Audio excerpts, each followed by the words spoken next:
दरम्यान एकनाथ शिंदे आपलं दुःख आणि त्रास सांगण्यासाठी अमित शहांना भेटायला जातात।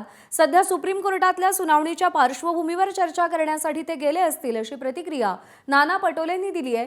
तर एकनाथ शिंदेंना कधीपर्यंत आपल्यासोबत ठेवायचं हे भाजपने ठरवलंय आणि याची माहिती एकनाथ शिंदेंना मिळाली असावी असं माणिकराव ठाकरेंनी म्हटलंय।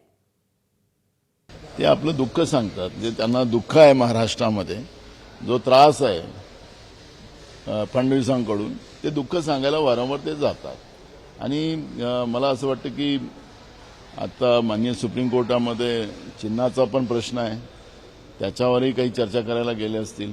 त्यामुळे मला असं वाटतं की त्यांना जे कष्ट आहे, दुःख आहे, त्याच्यावरचं निराकरण करण्यासाठी वारंवार ते प्रधानमंत्र्याला भेटत असतील।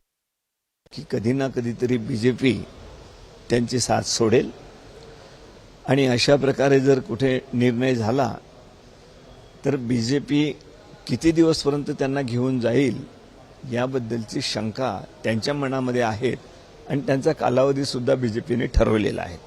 कधीपर्यंत साथ करायची, कधी सोडायची, त्यावेळेला शिंदेंना कळून चुकेल की आपल्यासोबत आता कोणीही नाही आहे, आपण एकटे पडलेलो आहोत।